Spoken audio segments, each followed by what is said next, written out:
वाणी चल रही थी 13/9/65 की, पहले पेज के मध्य में बात चल रही थी। बाप आत्माओं को बैठ समझाते हैं, आत्माओं को बैठ समझाते हैं, देहधारियों को बैठ नहीं समझाते हैं। जो बाप के बच्चे बनते हैं, बाप है सुप्रीम सोल, तो बच्चे भी है सोल।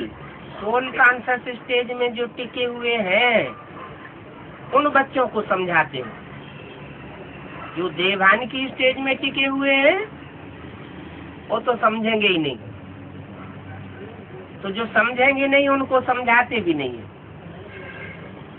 और जो आत्म की स्थिति में टिके हुए हैं उनको समझाते हैं। आत्मा इन आर्गन्स द्वारा सुनती है,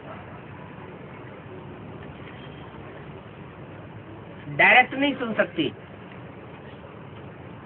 सुप्रीम सोल भी जब तक साकार शरीरधारी में प्रवेश न करे, आर्गन्स ग्रहण न करे, तब तक न बोल सकता है, न देख सकता है, न सुन सकता है। बाप कहते हैं बच्चों तुम सब बंदर थे। डार्विन थ्योरी कहाँ से आ गई?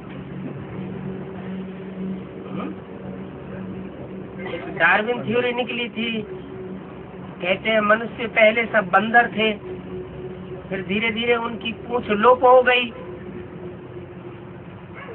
फिर बंदर से मनुष्य जैसे बन गए। बाद में वैज्ञानिकों ने वो थ्योरी को झूठा साबित कर दिया। अभी बाबा फिर सच्चा साबित कर रहे हैं कि बच्चे तुम सब बंदर थे।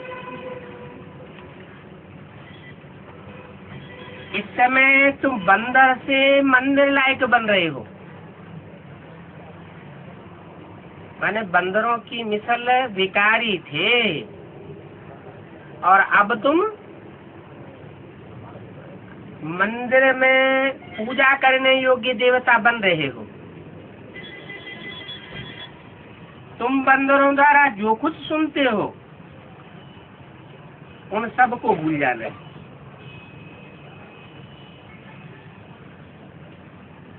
बंदरों द्वारा सुनते हैं हम, माना भक्ति मार्ग में जो कुछ हम सुनते आए वो विकारी मनुष्य ही हमको सुनाते आए। जो भी जानवर होते हैं उन जानवरों में बंदर सबसे जास्ती विकारी होता है। तो बंदरों का मिसाल मनुष्य के लिए दिया कलयुग के अंत में। जो भी मनुष्य हमें शास्त्र आदि सुनाते रहे वो सब बंदर मित्र। तो जो कुछ उनको सुनते हम सुनते रहे वो सब भूल जाना है। जैसे गीता में अर्जुन को भगवान ने कहा, ये अर्जुन जो कुछ पढ़ा लिखा है वो सब भूल जा, कोरा कागज बन जा। कोरा कागज बन के रहेगा तो मैं तेरे को जो कुछ सुनाऊंगा वो अच्छी तरह बुद्धि में छप जाएगा। जैसे लिखे हुए कागज पर कोई लिख दे तो स्पष्ट नहीं रहेगा, तो ऐसे ही हमारी बुद्धि में जो कुछ पढ़ा लिखा हुआ है वो सब भूल जाना चाहिए। तो सिर्फ परमात्मा बाप की सुनाई हुई बातें ही याद रहेंगी।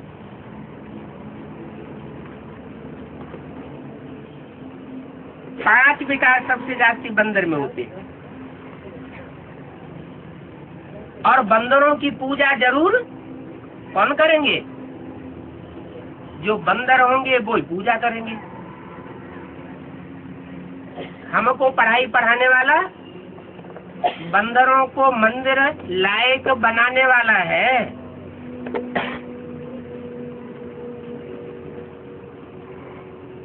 तो हम किसकी मान्यता देंगे?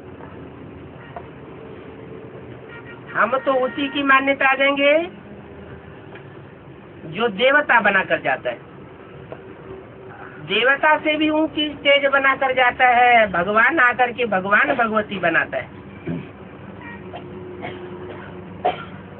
इस दुनिया में धनी धोड़ी तो कोई है नहीं, पंचायती राज्य है,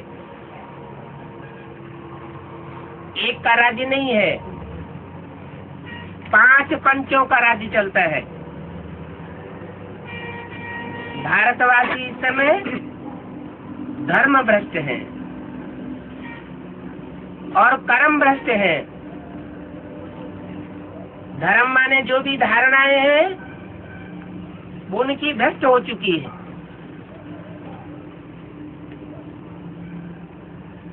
और जब धर्म की धारणाएं भ्रष्ट हो जाती है तो कर्म भी नीचे होने लगते हैं, भ्रष्ट कर्म होने लगते हैं।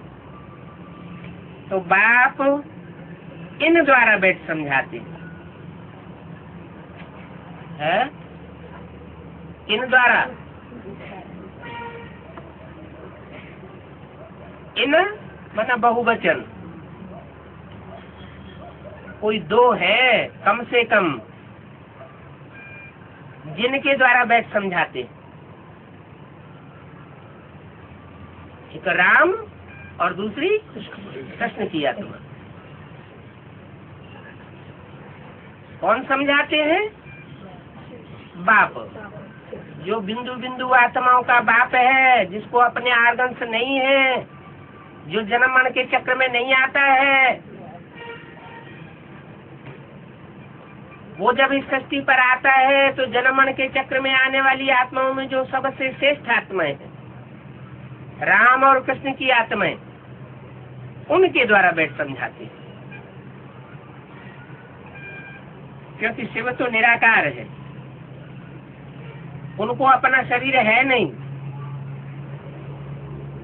और ऊंच से ऊंच है निराकार, मूल वतन में रहने वाला।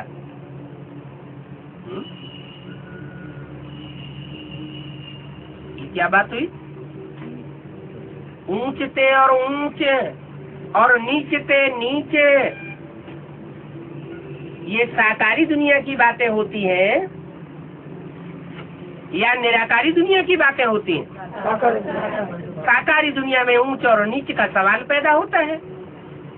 तो यहाँ ये कैसे कह दिया कि ऊंच से ऊंच है निराकार, मूल वतन में रहने वाला?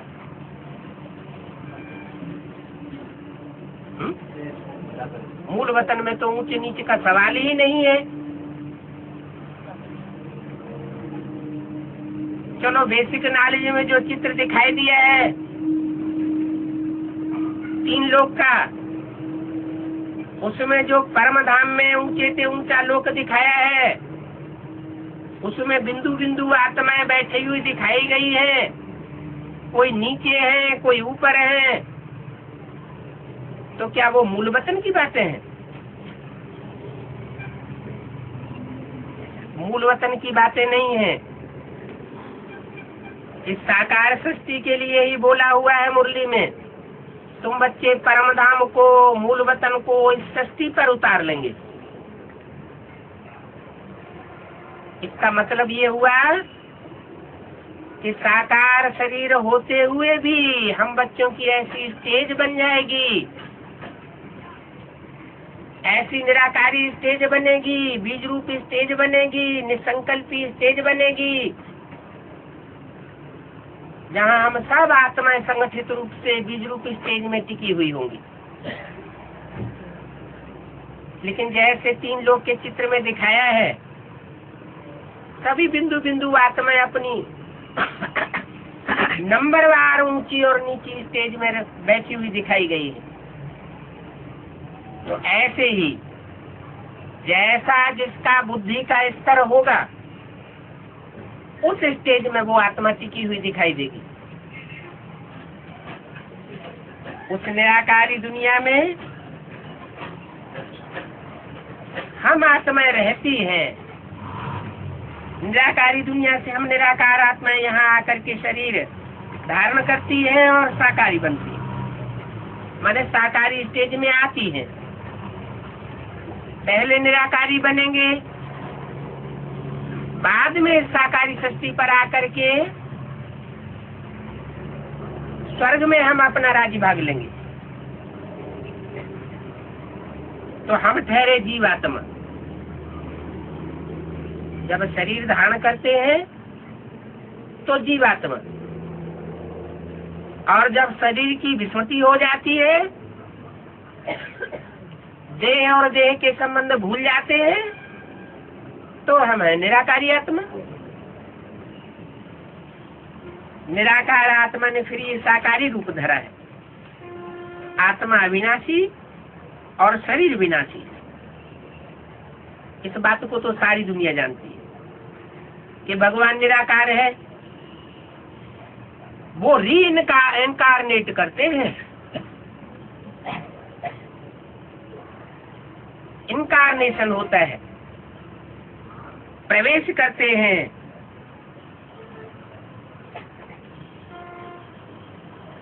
शिव जयंती भी गाई जाती है। जरूर वो निराकार साकार में आया है, और आया है तो कुछ करने के लिए आया होगा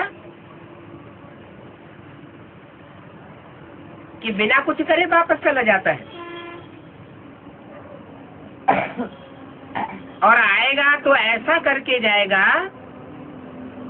जो दुनिया में कोई और ने न किया हो। इब्राहिम, बुद्ध, क्राइस्ट, गुरु नानक भी आते हैं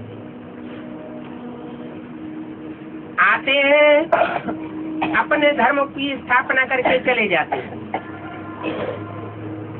पुरानी दुनिया जो की त्यों बनी रहती है, नई दुनिया नहीं बन पाती। और ही पुरानी दुनिया जाती पुरानी तमो प्रधान बनती जाती है।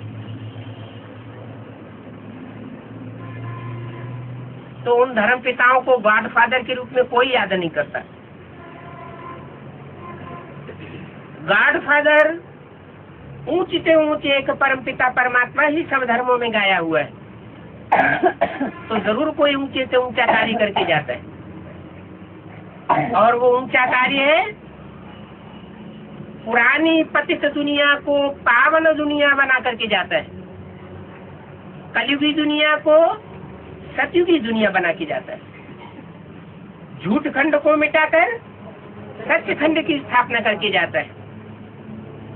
इसलिए बोला कि जरूर वो साकार में आया है कुछ करने के लिए।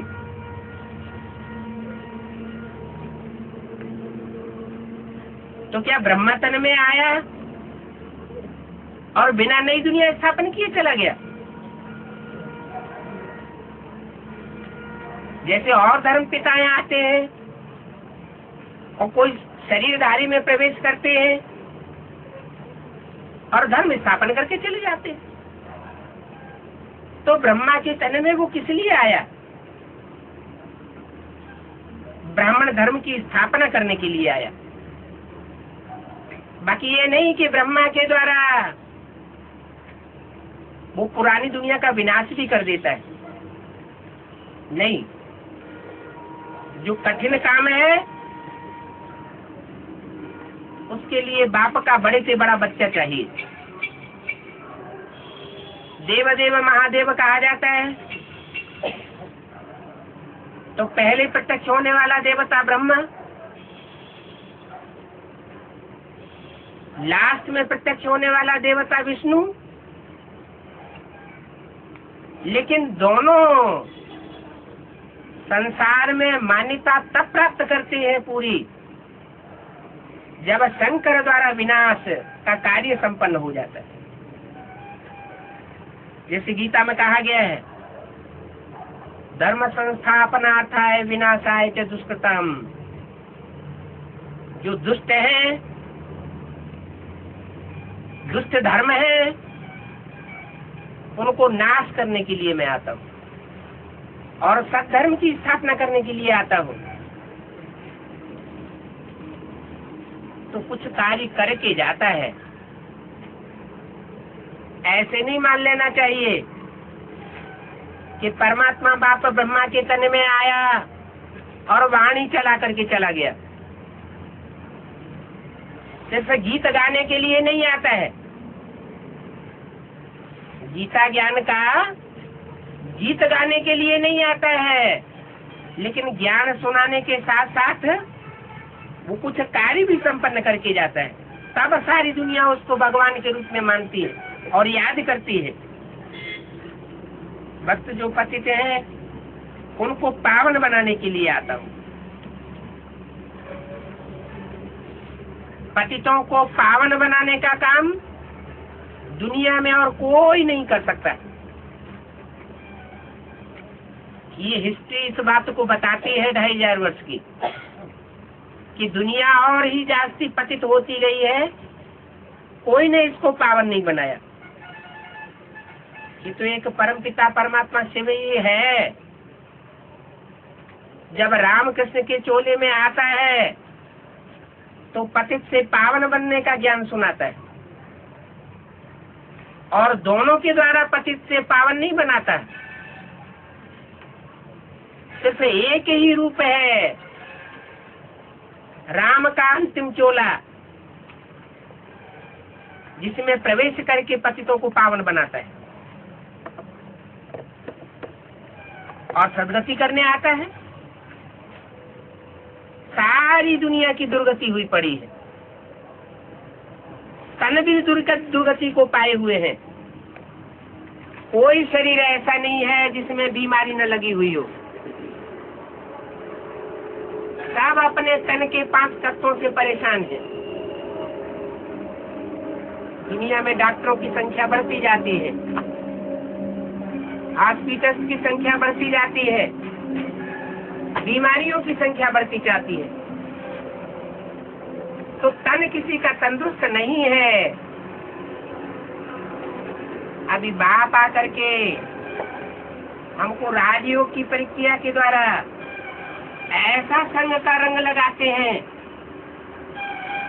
जिससे पतित दृष्टि बदल करके पावन दृष्टि बन जाती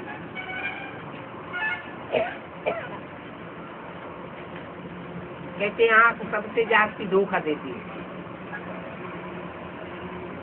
दृष्टि ही सबसे जास्ती पतित बनती है और दृष्टि ही सबसे जास्ती पावन बनती है। दृष्टि का सुधार हो जाए तो सब कुछ सुधार हो जाए। तो परमात्मा बाप भी सृष्टि पा करके पहले दृष्टि से सृष्टि सुधारते। ऐसे नहीं कि और कर्मेंद्रियों से काम नहीं लेते। जिस तन में प्रवेश करते हैं उस तन की सभी कर्मेंद्रियों से संग का रंग लगता है, लेकिन दृष्टि से विशेष संग का रंग लगता है। दृष्टि से आकर के परमात्मा सृष्टि को सुधारता है। पतित दृष्टि वालों को पावन दृष्टि वाला देवता बनाता है। अभी जो सबकी दृष्टि व्यभिचारी बन चुकी है, अनेक में दृष्टि वृत्ति जाती रहती है, उस व्यभिचारी दृष्टि वृत्ति को बदल करके अव्यभिचारी बनाकर जाता है।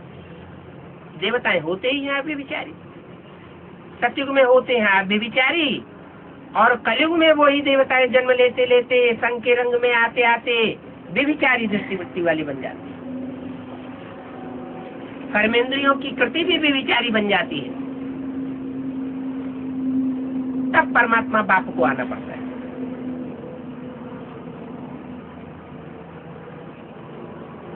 और ये काम करने के लिए कोई में तो आवेंगे ना। कोई प्रश्न करे कि राम में ही क्यों आते हैं?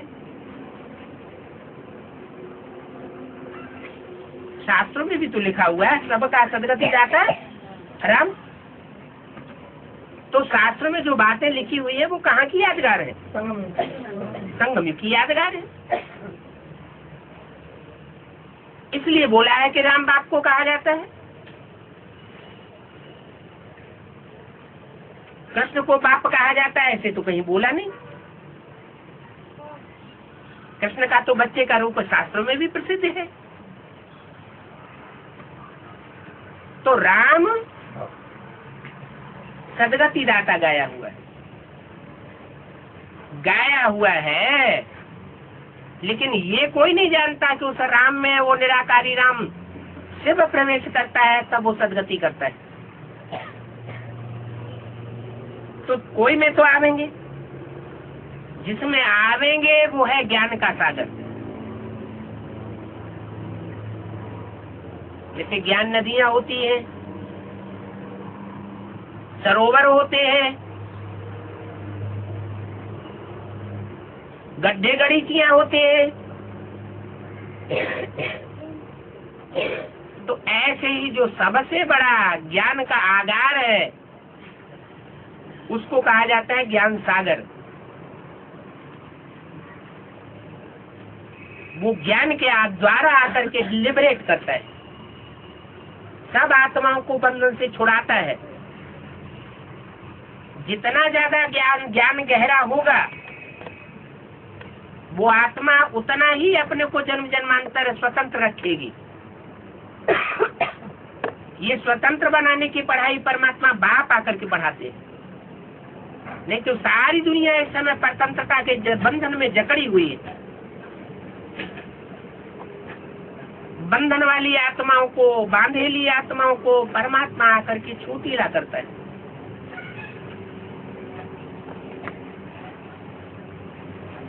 तो दुनिया दो है, एक निराकारी दुनिया और दूसरी साकारी दुनिया, शांति धाम और सुख धाम। यहाँ बहुत साधु संत आदि आकर के कहते हैं कि हमको शांति चाहिए, परंतु ये शांति धाम तो नहीं है। शांति धाम में शांति मिल सकती है सदाकाल की, ये तो दुनिया है अशांति का धाम, दुख धाम। इस दुख धाम में सदा काल के लिए शांति हो जाए ये तो हो नहीं सकता। हाँ, हाथ पांव बांध करके कोई बैठ जाए तो थोड़े समय के लिए शांति का अनुभव कर सकता है, फिर अशांति हो जाएगी।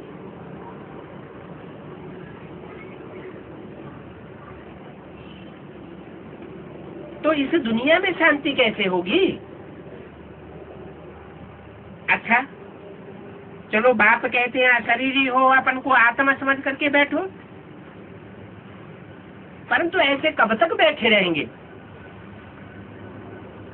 भूख प्यास लगेगी या नहीं लगेगी? कर्म धारा तो करनी ही पड़ेगी, कर्म बगैर तो रह नहीं सकते। निष्कामी तो कोई हो नहीं सकता, वो तो एक बाप ही है, सुप्रीम सोल, जो सदा निष्कामी है, अकर्ता है, अभोक्ता है। आत्मा सब भोगी होती है, चाहे वो देवता बन जाए चाहे वो मनुष्य बन जाए, और चाहे मनुष्य की कोट से नीचे गिर करके राक्षस बन जाए, दूसरों को दुख देने वाली है, सब की सब भोगी। तो जो भोगी है वो कर्मेंद्रियों की कर्मधारा के बगैर रह नहीं सकते,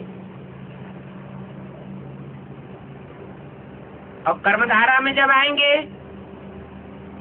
और दुख की दुनिया में मौजूद होंगे तो अशांति तो जरूर। तुम बच्चों को बाप शिक्षा देते हैं, अपन को शरीर से अलग आत्मा समझ करके बाप को याद करो, और इस देह अभिमान को छोड़ दो। देह अभिमान में रह करके अगर बाप की बातें सुनेंगे तो ज्ञान बुद्धि में बैठेगा नहीं, क्योंकि मिट्टी का पात्र बन जाता है। गायन है, मिट्टी के पात्र में शेरनी का दूध ठहर नहीं सकता, सोने का पात्र बनाएंगे तो शेरनी का दूध ठहरेगा। तो कोर्ट ऑफ आर्म्स से 3 शेरों का चित्र दिखाया है। बनाने वाले तो जानते नहीं ये 3 शेर कौन कौन से हैं। हम बच्चे तो जानते हैं कि ये 3 शेर ब्रह्मा विष्णु शंकर ही है, जो इस संसार रूपी जंगल में ज्ञान की दहाड़ मारते हैं।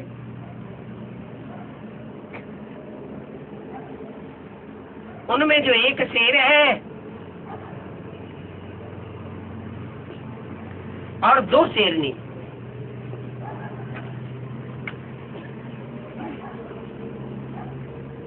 जिस ब्रह्मा के द्वारा ज्ञान सुनाते हैं, समझाते नहीं, सिर्फ सुनाते हैं, वो भी शेरनी का रूप है। उसके द्वारा सुनाया हुआ ज्ञान जो देह अभिमानी सांडे बन करके सामने बैठते हैं, उनके पल्ले नहीं पड़ सकता। तो बोला ये देह अभिमान छोड़ दो और देह से आशरीरी होकर के माम एकम याद करो। मुझे एक को याद करेंगे तो अभिविचारी याद होने से मन बुद्धि रूपी आत्मा पावन बनेगी, और अनेकों को याद करेंगे तो जो मन बुद्धि रूपी आत्मा है वो पावन नहीं बन सकती और ही पतित होती जाएगी। मेरी अभिविचारी याद से तुम पावन बनेंगे और अनेकों की याद करने से तुम्हारी बुद्धि पतित बनती जाएगी।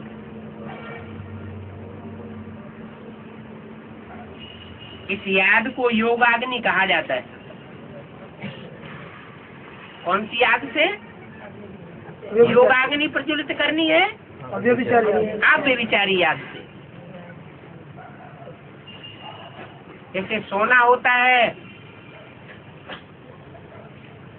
तो सोने को जब गलाया जाता है तो धीमी आंच होती है, धीमी अग्नि होती है, उसमें वायु आदि का मिश्रण होता है तो सोना पिघलता नहीं है। जब अग्नि तेज हो जाती है तो पिघल जाता है।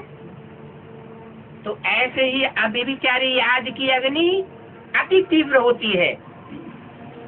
एक की लगन में मगन होने से सब प्रकार के विघ्न दूर हो जाते हैं।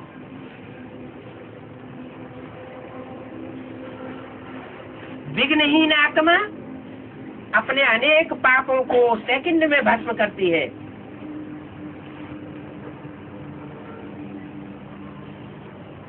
उस याद से जन्म जन्मांतर के विकर्म दग्ध हो जाते हैं। उनसे कर्म विमाना विपरीत, जो परमात्मा की श्रीमत है कि ये कर्म करना चाहिए, ये कर्म नहीं करना चाहिए, उस श्रीमत के विपरीत जो भी कर्म हमने 63 जन्म किए हैं, मनुष्य गुरुओं की मत पर, बंदरों की मत पर विकारी कर्म किए हैं, वो सब पाप कर्म भस्म हो जाते हैं। आत्माओं को बाप कहते हैं, मुझ निराकार बाप के साथ योग लगाओ। कौन कहते हैं? शिव बाप ज्योति बिंदु कहते हैं। ज्योति बिंदु कैसे कहेगा? वो तो तथाकथित ब्राह्मण समझ लेते हैं।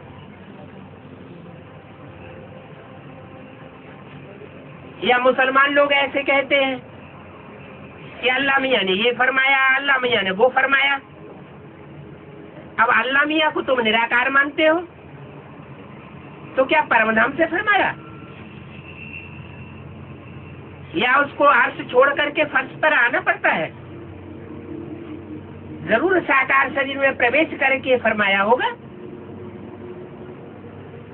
तो वो निराकार ज्योति स्वयं आकर के साकार शरीर में कहती है मुझ निराकार बाप के साथ योग लगाओ। इसका मतलब ये नहीं है कि बिंदु के साथ योग लगाओ। निराकार का मतलब है जो निराकारी स्टेज बनती है, जिस तन में प्रवेश करता है वो निराकारी स्टेज वाला बन जाता है। उस निराकारी स्टेज वाले को याद करेंगे तो तुम भी निराकारी स्टेज वाले बन जाओगे। जैसे को याद किया जाता है वैसी ही आत्मा की स्थिति हो जाती है। चोर डकैतों का बुद्धि से संग करेंगे तो चोरी और डकैती के संस्कार जरूर भर जाएंगे। श्रेष्ठ का संग करेंगे तो श्रेष्ठता के संस्कार भर जाएंगे। तो मेरे साथ योग लगाओगे तो जो अनेक जन्मों में खाद पड़ी है, द्वापर में तांबे की खाद पड़ गई, क्रोधियों कामियों का संग हो गया। इब्राहिम ने आकर के इस्लाम धर्म स्थापन किया तो इस्लाम धर्म की आत्माएं ढेर की ढेर परमधाम से नीचे आ गई। उनका संग का रंग देवात्माओं को लगने लगा भारत भूमि में। इसी तरह कलयुग में ढेर सारे धर्म पिताएं आते हैं और अनेक प्रकार के धर्म स्थापन करते हैं। अनेक प्रकार की मत मतांतर हो जाती है। तो उनका संग का रंग लगने से सबकी बुद्धि लोहे जैसी हो जाती है। परमात्मा बाप कहते हैं कि मेरी अव्यभिचारी याद में रहेंगे तो सारी खाद निकल जाएगी। जो विकारों की खाद है वो गल जाएगी, जल जाएगी और तुम आत्मा पावन बन जाती। ये पावन बनने की युक्ति है। बाकी नरकवासी गुरुवादी तो खुद ही नरकवासी हैं, तो तुमको स्वर्गवासी कैसे बनावेंगे? जो जहां का वासी होगा वही हमको भी ले जाएगा। तो बाप है निराकारी दुनिया का वासी। बच्चों के संग के रंग में आता है तो भी निराकारी स्टेज वाला है। तो उसको संग का रंग लग नहीं सकता। तो गुरुओं को तो संग का रंग लगता है। तो वो खुद ही पतित बनते रहते। बाप तो पावन बनाने वाला ही है। वो गुरु लोग न खुद मुक्ति धाम जा सकते हैं और न दूसरों को ले जा सकते हैं। खुद ही विकारियों के बंधन में आते रहते। विकारियों के हाथ का भोजन खाएंगे तो विकारियों के यहाँ जो जन्म लेना पड़े। कोई से भी पूछो कि कृष्ण की आत्मा इस समय कहाँ है, तो कहते हैं कृष्ण हाजरा हुजूर, कि कृष्ण को भगवान समझ लेते हैं। अब कृष्ण का तो वह शरीर खत्म हो गया, बूढ़ा हुआ, शरीर छोड़ा, खलास हो गया। किसकी तरफ इशारा किया? तथाकथित ब्राह्मणों की तरफ इशारा किया। वो समझते हैं कि कृष्ण की सोल उर्फ दादा लेखराज, जिन्होंने 68-69 में शरीर छोड़ा, वो हाजरा हुजूर हो गए।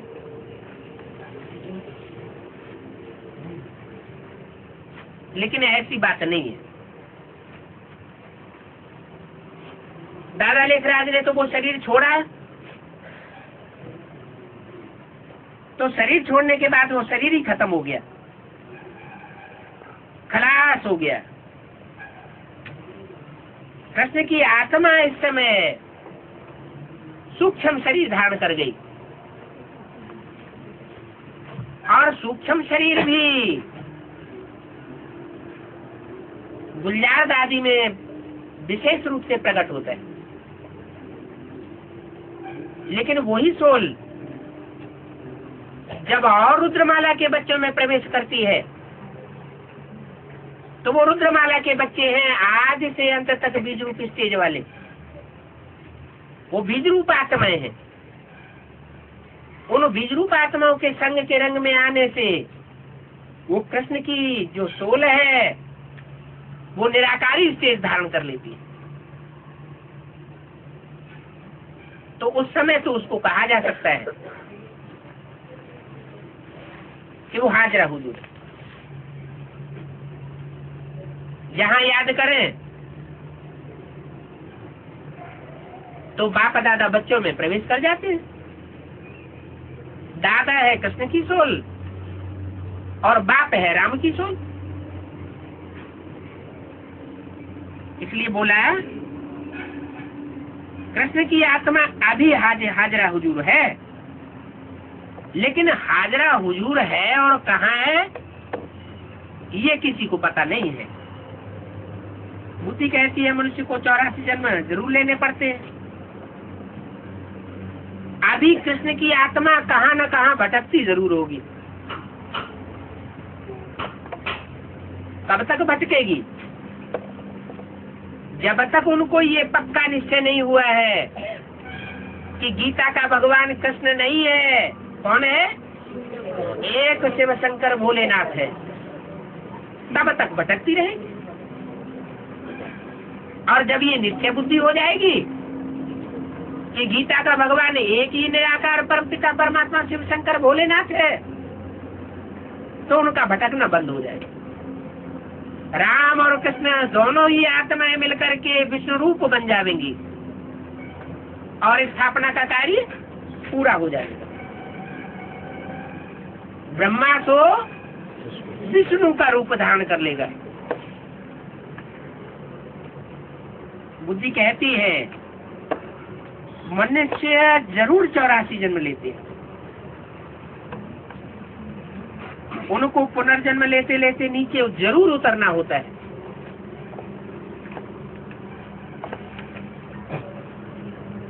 आत्मा तो है ना,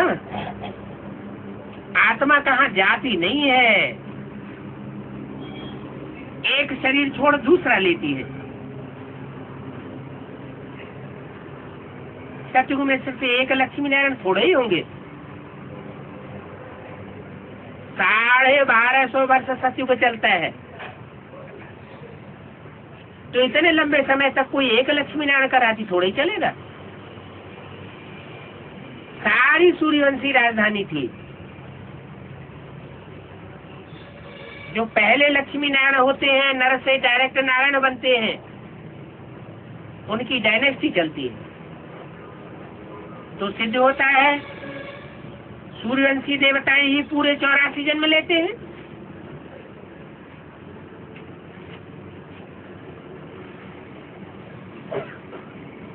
जो संगमयुगी नर से नारायण बनने वाला पेयर है और जो सतयुगी 16 कला संपूर्ण सतयुग का पहला नारायण है,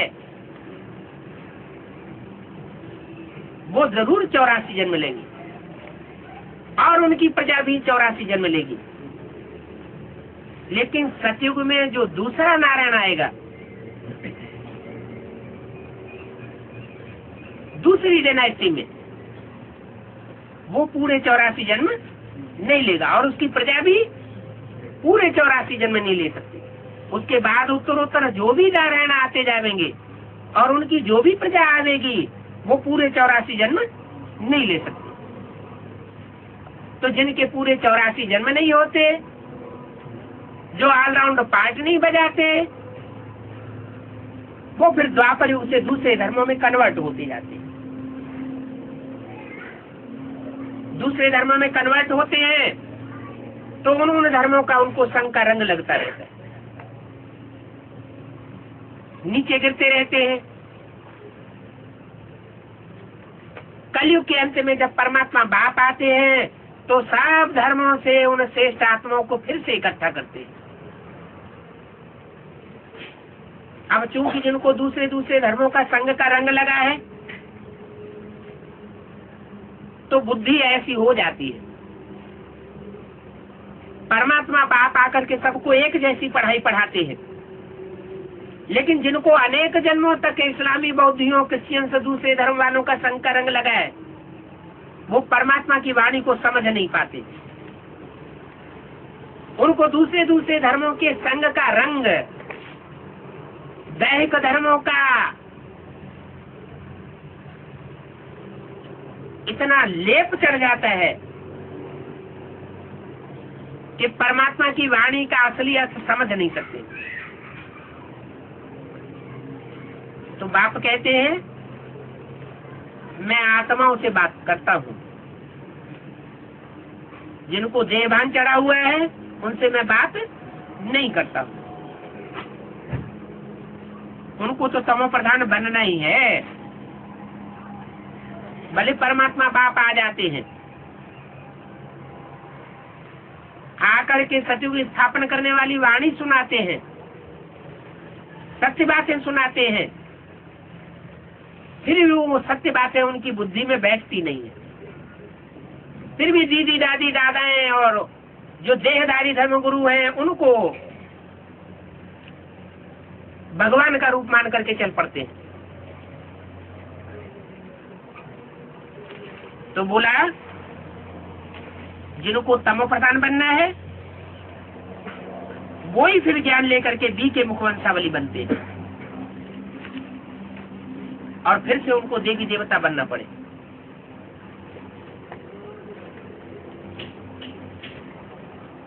पढ़े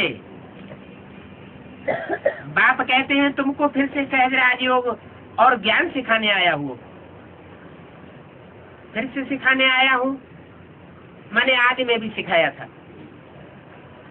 और अभी फिर से ये राजयोग सिखा रहा हूँ। फिर से ये अक्षर कोई कह नहीं सकता। ऐसे थोड़े ही कहेंगे तुम फिर से हमारे फॉलोअर आए बने हो। तुम कहते हो 5000 वर्ष पहले मुआफिक फिर से हम फॉलोअर बने, ये तुम कहते हो, मैं नहीं कहता हूँ। फिर से का मतलब होता है इसी संगम युगी जन्म में तुमने पहले भी राजयोग सीखा था और अभी फिर से दोबारा सीख रहे। कोई को भी कल्प की आयु का पता नहीं है। तुम जानते हो 5000 वर्ष पहले भी ये लड़ाई हुई थी। जो कुछ सुनाता हूँ आज से 5000 वर्ष पहले हुआ था। ये बात मैगजीन में भी डाल सकते हैं। 5000 वर्ष पहले ये लड़ाई हुई थी। ये ज्ञान और किसी की बुद्धि में नहीं है, ये तुम्हारी बुद्धि में है। तुम साक्षी होकर के देखते हो। दूसरे धर्म में कन्वर्ट होने वाली आत्माएं साक्षी होकर के नहीं देख सकती। बाप कहते हैं मैं फिर से तुमको राजयोग और ज्ञान सिखलाने आया हूँ। तो वो बाप भी है, शिक्षक भी है और गुरु भी है। वो ये नहीं। कौन? जब ये वाणी चल रही थी तो बोला वो बाप भी है, टीचर भी है, सदगुरु भी है। तो दूर की तरफ इशारा किया, आने वाले भविष्य की तरफ इशारा किया। ये वाणी तो ब्रह्मा के मुख से चलाई गई है। तो इससे साबित होता है कि ब्रह्मा बाप टीचर सदगुरु का रूप नहीं है।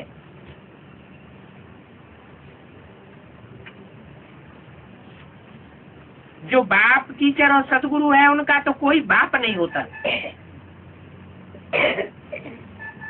उनको ज्ञान देकर कोई आत्मिक परिचय नहीं करा सकता। उनको परमात्मा बाप का कोई परिचय नहीं दे सकता, क्योंकि वो तो स्वयं ही बाप है, स्वयं ही टीचर है। उसको कोई शिक्षा नहीं दे सकता कि कोई पढ़ाई दे। वो सबको पढ़ाई पढ़ाने वाला है, वो सुप्रीम टीचर है और सतगुरु है। सिख लोग भी कहते हैं एक सतगुरु अकाल मूर्त, सबका सदगति दाता एक। तो एक है सतगुरु, सत माना सच्चा, तो बाकी गुरु क्या हो गए? झूठे हो गए। तो जब सच्चा गुरु मिल गया हो तो झूठे गुरुओं को छोड़ देना चाहिए ना। इस संगम युग में भी दुर्गति को जाना है, अभी तो सदगति में जाने का समय है। तो कहते हैं मैं ज्ञान का सागर हूँ, ऊंची ऊंची ज्ञान की लहरें मारता रहता हूँ और तुमको आए करके ज्ञान देता हूँ, उनको नहीं देता हूँ। जो दूसरे दूसरे धर्म गुरुओं के चक्कर में आ जाते हैं वो तो देह अभिमानी बन पड़ते हैं, देहधारी गुरुओं से चिपक पड़ते हैं, उनकी बुद्धि उन गुरुओं के साथ लिम्पायमान हो जाती है। इतनी लिम्पायमान हो जाती है कि सच्चाई को समझते भी हैं, ज्ञान की बात बुद्धि में बैठ जाती है, फिर भी कहते हैं दादी मानेंगी तो हम मानूंगा, जगदीश भाई कहेंगे तो हम मान लेंगे, भले आपकी बातें सच्ची है। तो इसको साक्षी दृष्टा कहेंगे? नहीं कह सकते। देह में बुद्धि जिसकी लटकी हुई होगी उसकी बुद्धि में ईश्वरीय ज्ञान नहीं बैठ सकता। तो ये ज्ञान मैं तुमको आए करके देता हूँ। तुमको माना? उनको नहीं देता हूँ, वे मेरे सन्मुख नहीं बैठते। तुमको कहा जाता है जो सन्मुख बैठने वाले होते हैं, उनको देता हूँ। ये सारी दुनिया ही पतित है, इसमें एक भी पावन नहीं। मैं जिसमें प्रवेश करता हूँ वो भी पावन नहीं है, क्योंकि पतित दुनिया में एक भी पावन नहीं होता और पावन दुनिया में एक भी पतित नहीं होता। बल कितने भी गुफाओं में जाकर के बैठे, एकांत में जाकर के बैठे, परंतु पावन एक भी नहीं है। सब पतित भ्रष्टाचारी है, पतित दुनिया में एक भी पावन नहीं होता, या एक भी पावन हो नहीं सकता, इम्पॉसिबल। सब पतित है। बाप कहते हैं बड़े से बड़ा पाप ये करते हैं जो मुझे परमपिता परमात्मा को सर्वव्यापी कह देते, कण कण में, कुत्ते में, बिल्ले में कह देते। कण कण में माने कण कण जैसा पाठ बजाने वाली आत्माओं में, जैसे मिट्टी के कण होते हैं ना, पांव की ठोकर लगती है तो कण कहाँ का कहाँ जाकर के बिखर जाता है। तो ऐसे कण कण के समान जो पाठ बजाने वाली आत्माएं हैं, ईश्वरीय ज्ञान से झट से बिखर जाने वाली आत्माएं हैं, उनमें भी मेरे को व्यापक समझ लेते हैं। पत्थर में व्यापक समझ लेते हैं, जो पत्थर बुद्धि बन चुके हैं। अहिल्या मिशन पत्थर बुद्धि बन चुके हैं। उनको कितना भी ज्ञान सुनाए, कितना भी समझाएं कि कोई विकारी को परमात्मा की सभा में नहीं लाना चाहिए, वो एक कान से सुनते हैं और दूसरे कान से निकाल देते हैं। फिर भी जिनसे उनका बुद्धि का योग लगा हुआ है, जिनके साथ उनकी बुद्धि चिपकी हुई पड़ी है, उनको जरूर खींच करके ले आवेंगे और बाप की अवहेलना करेंगे।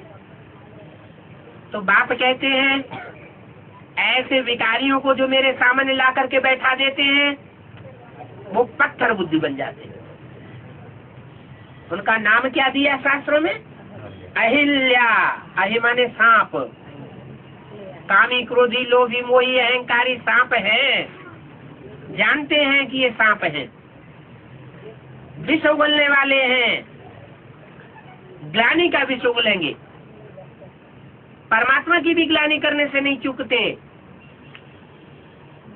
उन विषधरों को ला करके सभा में बैठाए देते। तो बाप कहते हैं मैं ऐसे पत्थर बुद्धियों में प्रवेश नहीं करता हूं। भले वो समझते हैं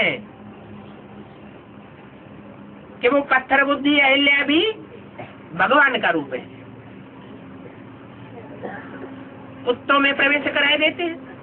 माने कामी कुत्ते जैसा जो पार्ट बजाने वाली आत्माएं, बेविचारी पार्ट बजाने वाली, उनमें भी मेरे को व्यापक समझते हैं।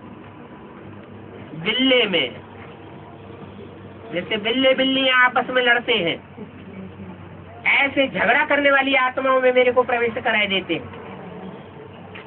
सर्वव्यापी समझते हैं।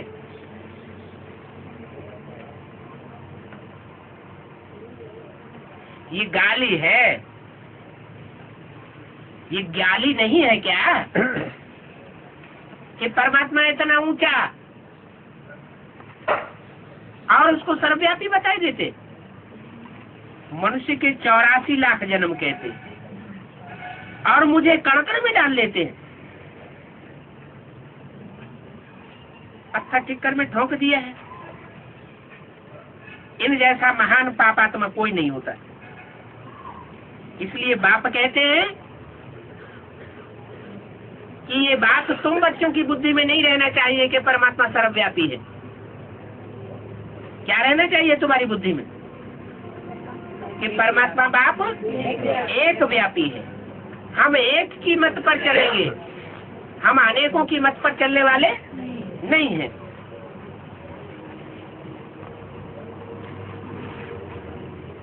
इसलिए बाप कहते हैं साधुओं का भी उद्धार करने के लिए मैं आता हूँ। इन सबको भूल जाओ और सिर्फ मान एकम याद करो। ये सारा रावण राज्य है और ये सारी सृष्टि लंका है। सारी सृष्टि समुद्र के बीच में है ना। जैसे वो समझते हैं शास्त्रों में शास्त्रकार कि भारत के दक्षिण में जो लंका नाम का टापू है उसमें रावण का राज्य था। वास्तव में ये सारी दुनिया सागर के बीच में, सारी दुनिया में रावण का राज्य है। रावण माना अनेक सिरों वाला, अनेक मतों वाला। इस दुनिया में अनेकों मतें चल रही है, तुंडे तुंडे मते भिन्ना, तो इसको कहेंगे रावण राज्य। सारी सृष्टि समुद्र के बीच में है। सारी सृष्टि शोक वाटिका है। उन्होंने अशोक वाटिका लिख दिया कि सीता अशोक वाटिका में थी। अब उसे अशोक वाटिका कैसे कहेंगे? शोक माना दुख, अशोक माने जहाँ दुख नहीं हो। तो ये सारी सृष्टि में दुख ही दुख है। सतयुग में है राम राज्य। क्या कहा? सतयुग में नारायण का राज्य होता है या राम राज्य होता है? राम राज्य होता है, नारायण का राज्य नहीं होता। नारायण का राज्य होता है। फिर ये क्यों कह दिया कि सतयुग में होता है राम राज्य? है क्योंकि राम के अंतिम चोले में ही वो निराकार सेवा आकर के राम राज्य की स्थापना करते हैं, नारायण के राज्य की स्थापना करते हैं। तो जिसके द्वारा जो राज्य स्थापन किया जाता है उसी का नाम चलता है। इसलिए बोला कि सतयुग में भी राम राज्य कहेंगे, त्रेता में भी राम राज्य कहेंगे, द्वापर में रावण राज्य हो जाता है। उसका नाम ही है द्वापुर। दो दो पुर, दो दो राज्य हो जाते हैं, दो दो धर्म हो जाते हैं, दो दो मतें हो जाती हैं, दो दो भाषाएं हो जाती हैं। तो आपस में मुठभेड़ होती रहती। झगड़ते रहते हैं।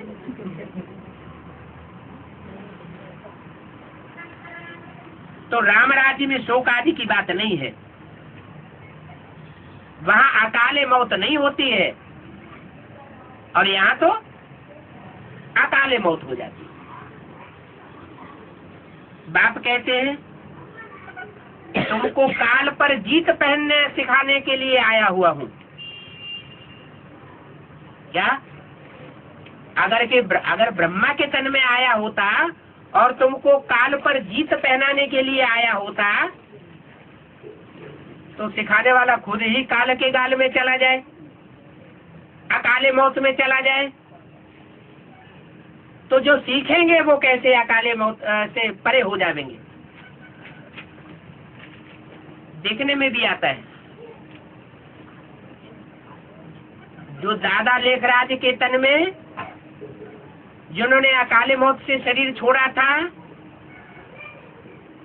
उस तन में निराकार ज्योति शिव को याद कर रहे हैं, उनकी गति भी वैसी ही होती जा रही है। कैसी गति होती जा रही? उनको शरीर छोड़ना, अकाले मौत में शरीर छोड़ना पड़ रहा है, अचानक मौत होती जा रही है। बाप कहते हैं मैं तो तुमको ऐसा योग सिखाता हूँ जिससे तुम्हारा हार्ट फेल हो ही नहीं सकता, हार्ट और ही मजबूत हो जाता है। तो तुमको काल पर जीत पहनाने आया हूँ। ये नरक है, एक दो को मारते काटते रहते, इसलिए कहता हूँ ये बंदर से भी बदतर है। इसलिए चित्र बनाया है, hear no evil, talk no evil, see no evil. कौन सा चित्र बनाया है? 3 बंदरों का तो भक्ति मार्ग में बनाते हैं, वो है भक्ति मार्ग, वर्तमान संगम युग की यादगार। लेकिन बाबा ने चित्र बनाया है नलिनी का। क्या? नलिनी बहन को बैठाया हुआ है, घाटकोपुर वाली, मुंह बंद किए हुए है दोनों हाथों से, टाप नो इविल, कान बंद किए हुए बैठी है, हियर नो इविल, आंख बंद किए हुए बैठी है, सी नो इविल। तो ये बंदरों की बात नहीं है, किसकी बात है? ब्रह्मा कुमार कुमारियों के लिए ये चित्र बनाया है, ताकि इस बात को वो समझें कि ब्रह्मा कुमार कुमारियां ही इस पढ़ाई को पढ़ने के लिए तत्पर हो जाए। अगर ये काम बंद करेंगे, कौन सा काम? Hear no evil, talk no evil, see no evil, तो आधा पुरुषार्थ सहज हो जाएगा।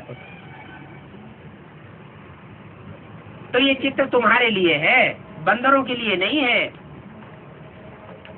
तुम अभी शुद्ध से ब्राह्मण बने हो, तुमको बाप कहते हैं तुम ये बाहर की बातें मत सुनो,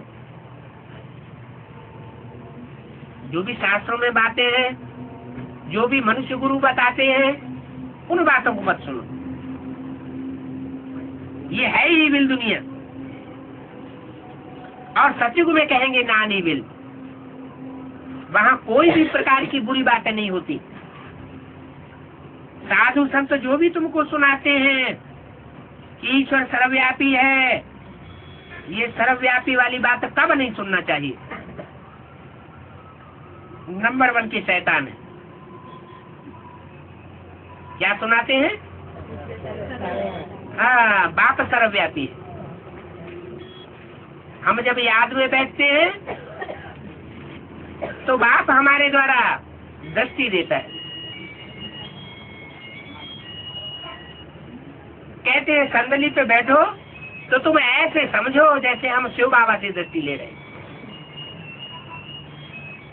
अब शिव बाबा क्या सर्वव्यापी होकर की दृष्टि देता है? वो तो आता ही है एक व्यापी बन करके। इस समय सारी दुनिया रावण की मत पर है, परंतु इस बात को भी समझते नहीं है कि रावण क्या है। इसलिए एक मुरली में बताई दिया, रावण कौन?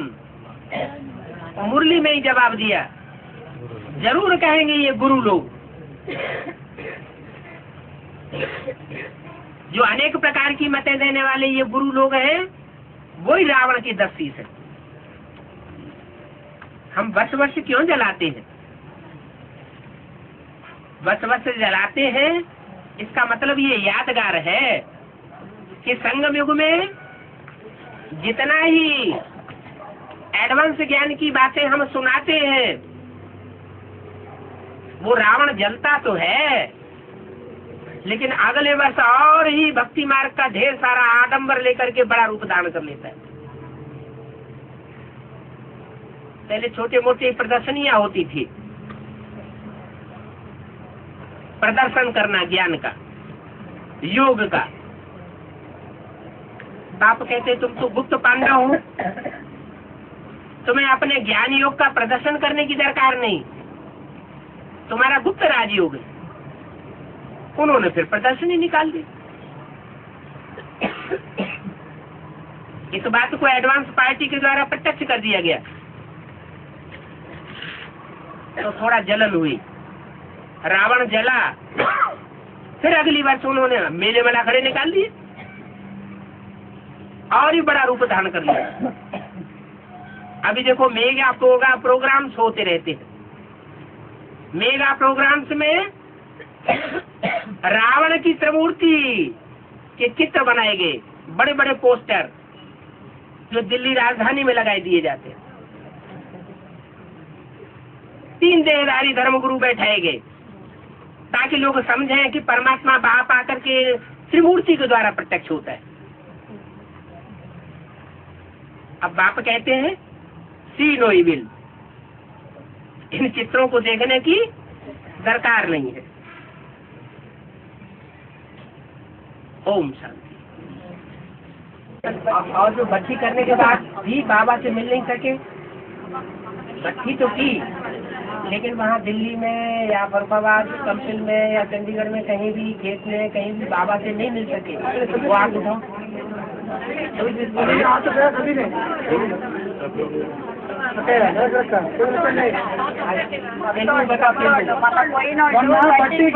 బాబాని కలవకుండా బాబాని చూడకుండా వచ్చిన వాళ్ళందరూ చేతులు ఎత్తండి। మొన్న వెళ్ళిన వాళ్ళు। अच्छा, इसका मतलब ये हुआ कि आपको अपने घर में बैठ के मिलना था। ఇంట్లో కూర్చొని బాబా దగ్గరికి అవకాశం ఉంది, మీ ఇంటికి వచ్చేసి బాబా। आपने ये पक्का कर दिया कि बाबा के घर हम गए, बाबा से हम घर में बाबा की नहीं मिले। बाबा को दरकार हो तो हमारे पास आते। दमदार प्राणी है। మేము బాబా ఇంటికి పోతే బాబా మనకు కలవలేదు, బాబా కావాలి ఆయన వచ్చి కలుస్తారులే అనుకున్నారు కాబట్టి బాబా ఎదుర్కొంటూ వచ్చారు। अच्छा, तो आप एक दिन जगेंगे और बाबा को रोज के लिए निद्राजीत बनाना है।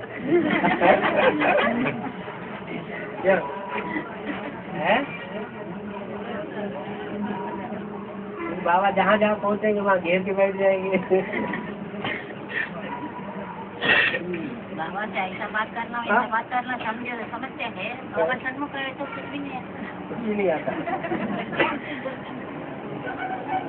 विस्मृति हो जाती है, तो बाबा विस्मृति स्वरूप बनाता है कि स्मृति स्वरूप बनाता है? क्या बनाता है? आप तो देख रहे सब भूल जाता है? भूलने का बाप देखते हैं भी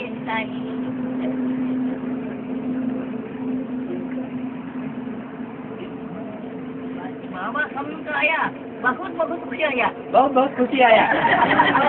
और दुनियादारी सामने आई तो बहुत सुख आया। अभी आप बुद्धि से हमेशा सन्मुख रखिए। क्या करना है?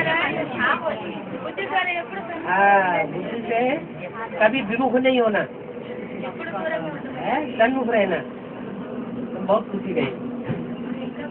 खुशी सदाकाल की लेनी है या आजकाल की?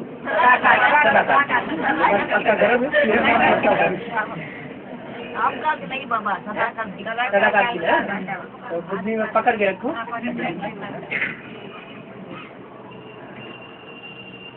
इस हाथ से नहीं पकड़ लेना, बुद्ध रूपी यात्री। బుద్ధిని దూరంగా పోనీయకుండా పట్టుకోండి అంటే పక్కన పట్టుకోవడం కాదు, బుద్ధిని పట్టుకోండి.